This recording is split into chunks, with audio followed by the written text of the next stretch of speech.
सिंधु नदी तंत्र, जो आपकी सिंधु नदी है, ये तिब्बत के कैलाश पर्वत श्रृंखला के पास मानसरोवर झील के निकट बोखरचू ग्लेशियर से निकलती है।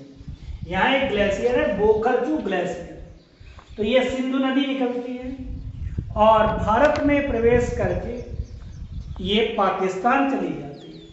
इसका अधिकांश हिस्सा पाकिस्तान में ही है। इसके अलावा यहाँ पर झेलम नदी है। झेलम नदी भारत के अनंतनाग जिले के बेरी नाम से निकलती है। झेलम के साथ साथ चिनाव नदी, ये चिनाव नदी है। यहाँ पर चंद्र और भागा दो नदियां हैं, उनके मिलन से लाहौल स्पीति से निकलती हैं और ये चिनाव नदी का रूप धारण करती है। इसके साथ रावी नदी जो है कुल्लू की पहाड़ियों से निकलती है। ब्यास नदी ब्यास कुंड से निकलती है और सतलज नदी राक्षस ताल मानसरोवर झील से तिब्बत से निकलती है। सरस्वती नदी भी है। ये सरस्वती नदी को मिला के ही इसको सप्त सैंधव कहते हैं। 7 नदियां हो जाती हैं, इसलिए सप्त सैंधव कहा जाता है। ये गढ़वाल क्षेत्र के दून ग्लेशियर से निकलती है सरस्वती नदी। अब बात आती है ये कहां किस नदियों से मिलती हैं, क्या है मुद्दा। तो झेलम नदी जो है, ये नदी अनंतनाग के बेरी नाग झरने से निकलती है और झुंग जिले के त्रिमु नामक स्थान पर मिलती है।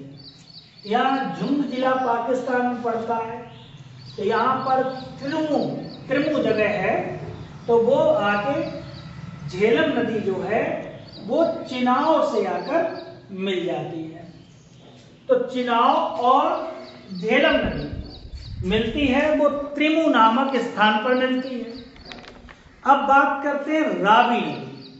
भारत में अमृतसर, पाकिस्तान में लाहौर से गुजरने के बाद कमालिया में मुड़ती है और फिर अहमदपुर सियाल शहर के दक्षिण में चिनाव नदी से इसका मिलन हो जाता है। जो आप रावी नदी देख रहे हैं, ये चिनाव नदी से मिलती है और झेलम त्रिमु नामक स्थान पर मिलती है, जबकि ये रावी नदी जो है वो आपकी यहाँ जो अहमदपुर सियाल शहर के दक्षिण में चिनाव नदी से मिल जाती है।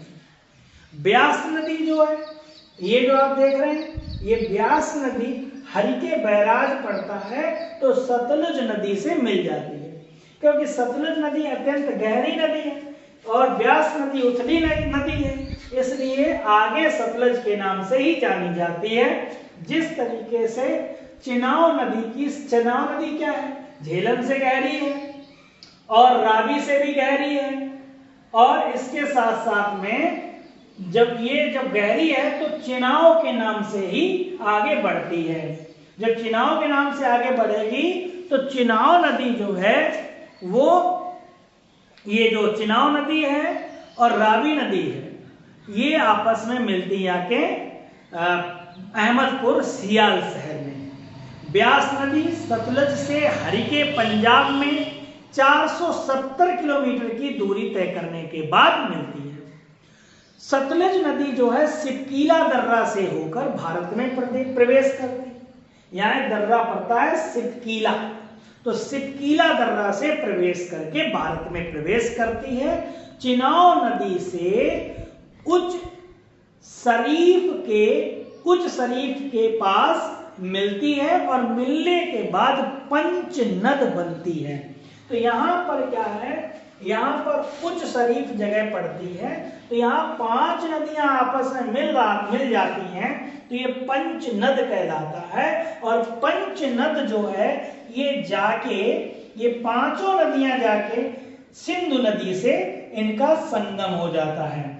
तो मिथान कोट एक जगह पड़ती है, तो मिथान कोट में ये 5 नदियां मिल जाती हैं।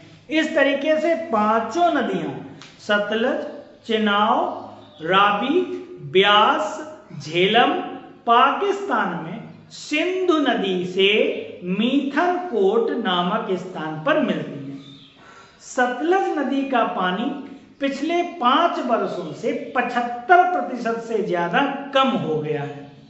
ऐसा लग रहा है, अभी सैटेलाइट के द्वारा देखा गया है तो चीन ने पानी को नियंत्रित कर रहा है, ऐसा अनुमान लगाया जा रहा है कि चीन जो है सिंधु नदी सतलज नदी के पानी को क्या कर रहा है, वो कहीं ना कहीं इसको नियंत्रित कर रहा है। और यहाँ पर जो हमारी संधि हुई थी उसके साथ में समझौता हुआ था पाकिस्तान के साथ, तो इस समय पहलगाम घटना के बाद इसको स्थगित कर दिया गया है।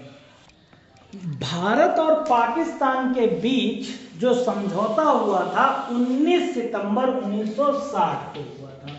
19 सितंबर 1960 को हुआ था और ये समझौता हुआ था विश्व बैंक की मध्यस्थता में।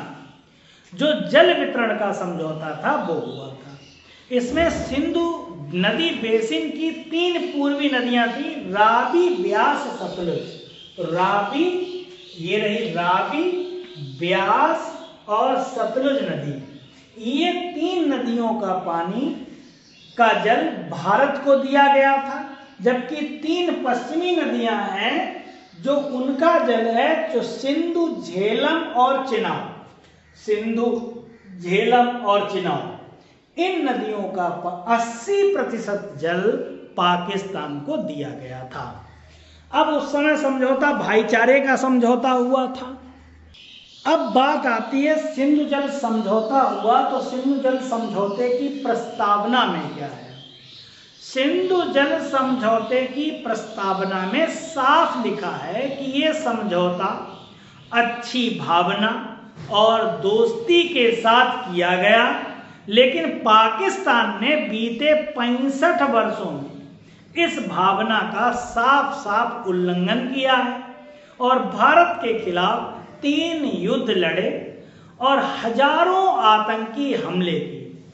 संयुक्त राष्ट्र में भारत के स्थायी प्रतिनिधि पी हरीश जी ने बताया कि भारत ने पिछले 4 दशकों में 20,000 से ज्यादा लोगों ने अपनी जान गंवाई है और ये आतंकी हमले हुए हैं। उसमें भारत ने बड़े संयम से सिंधु जल समझौते पर पाकिस्तान के दुष्प्रचार का मुंह तोड़ जवाब दिया है।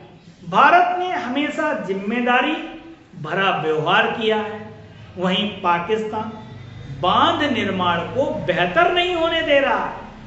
पी हरीश जी ने कहा कि तकनीक बदल चुकी है और इसने बांध निर्माण के काम को भी बदल दिया है, जिससे बांधों की सुरक्षा और उनका संचालन बेहतर हुआ है। हम पर 3 युद्ध थोपकर पाकिस्तान ने सिंधु जल समझौते का घोर उल्लंघन किया है। भारत सरकार अब बर्दाश्त नहीं करेगी।